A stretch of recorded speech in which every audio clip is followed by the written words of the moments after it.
Hello everyone, my name is Ripley and today we are building this Oceanside Cottage / Seaside Cottage, I don't really know what the difference is, in Brindelton Bay in the Sims 4. We are building right down by the water, right down by the ocean of course, in Brindelton Bay, like I said, on the boathouse lot. I thought that lot needed a little bit of an update from what we get in the actual pack. Not to say that it's a bad build, but it's kind of bad build, right? This is not supposed to be like any type of like renovation or replacement. This is not a starter home at all, but it's actually built, I would say, hopefully. And it's a cottage. So today I am completely lost because I haven't done a voiceover in like 2 months, so you have to forgive me. And it also actually been like 2 months since I built this cottage and edited this video, and then I just kind of found it now and I was like, oh, I never made a voiceover for that, I never uploaded this video, so let's do that. With that said, I actually don't really remember what I did. I have some like stuff that I think I did this, I think I did that, but overall I am kind of re-experiencing this build as well. Kind of looking at what I'm doing at the same time as you guys, and you kind of figure out what I'm doing as I'm looking back at this video. And now I'm just doing a lot of terrain paint, which I really like doing terrain paint.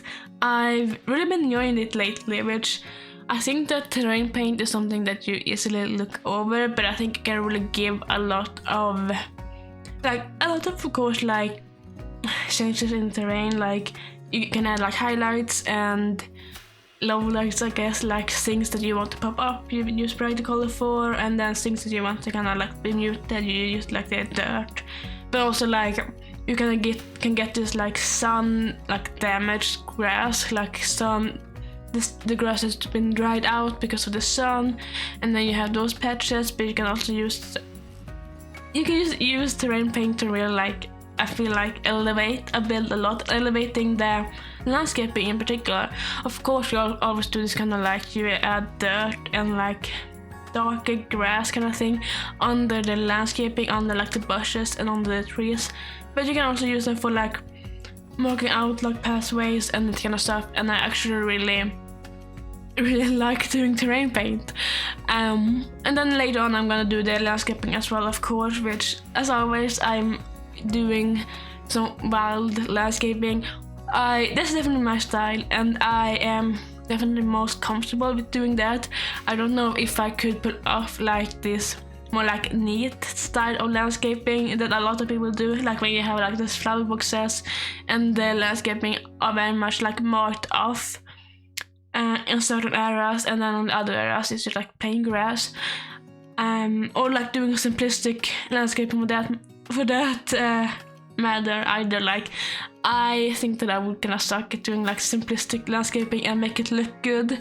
I know some people are really good at that, but I guess that's just kind of like with building houses, you have a certain style, and with the same with landscaping, you have a certain style. So for my landscaping style, I like the more like wild grown kind of stuff. You just kind of let everything do its own thing and just throw in everything I want and make it look more like wild grown, right? But for when I build, I've actually really been enjoying building cottages lately. Like I've been building a lot of them, but then I also really like doing like contemporary inside and contemporary and modern like furnishing and that kind of stuff, which I don't know if those go together necessarily, but that is kind of what I gravitate towards like naturally. And then now with the new pack, of course, we have just got the werewolves, which I love the industrial pack, the industrial like style, of course, but also with the high school pack, and there's a lot of like art deco stuff, which I'm really excited about, especially now that we get like this like rounded walls. Like we can make like a full circle house if we want to. So I think it would be really interesting to explore that and explore how that works. Probably being a challenge, of course, but just like if you have parts of the house being more rounded, doing more like that art deco style, I think that would be really interesting, and I'm actually really excited to do those kind of builds.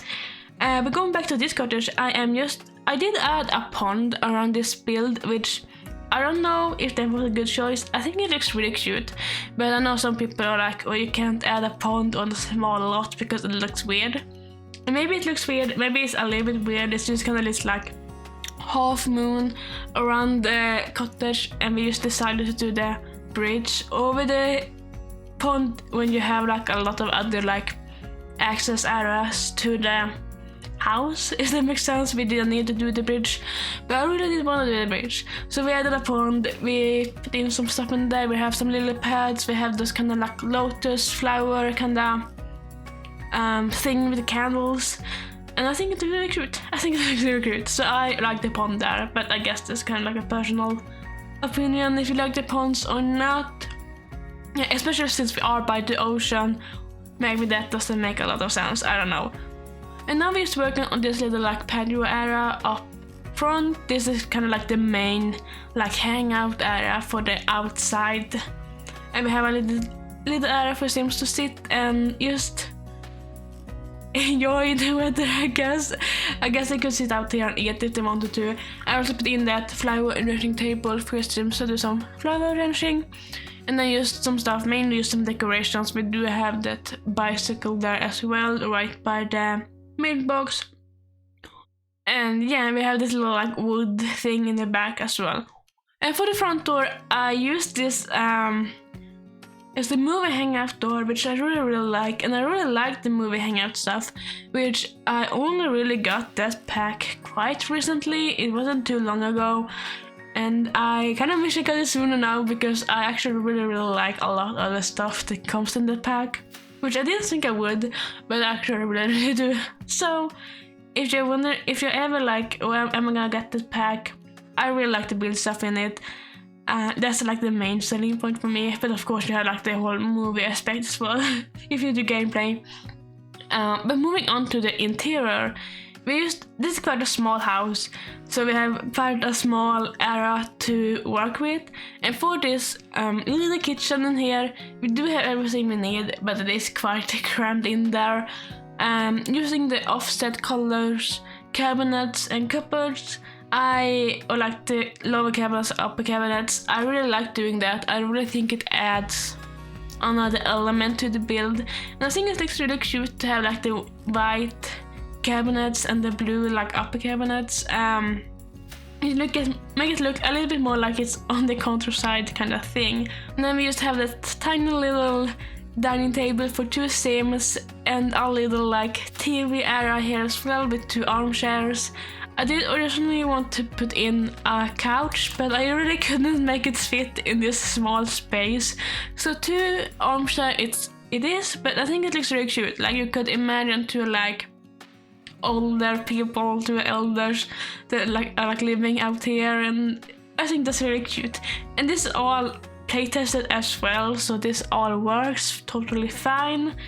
It looks a little bit cramped, and it definitely is a little bit cramped. Or maybe did I do the couch anyway? I thought okay, never mind. I did the couch. I guess the armchair was what I couldn't fit. Like I said, it's been 2 months, so I guess I did the couch. And yeah, the couch, actually, when I look at it, it does take less space, so I guess it makes sense that I use that.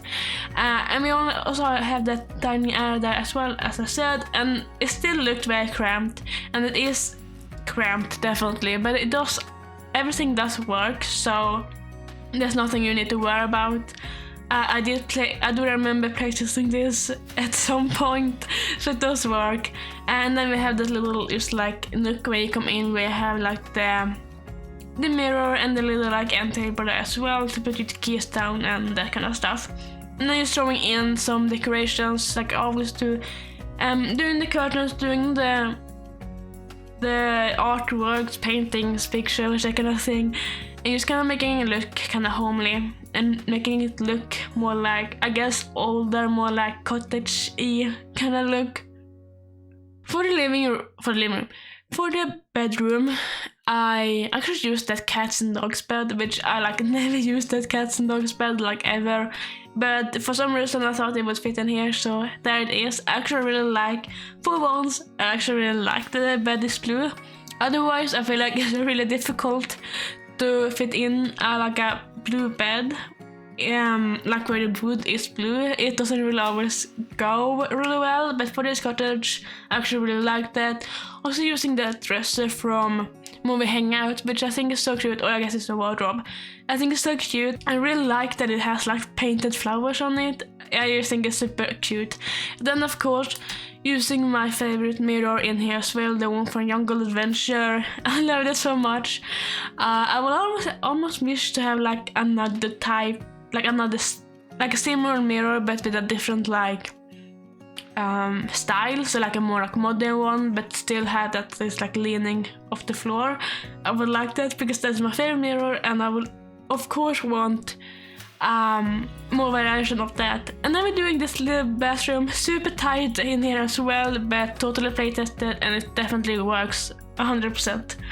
But with that said, we're about to jump into the tour, so I hope you enjoyed this video. If you did, make sure to like and subscribe, and I will see you all very soon. Ripley out.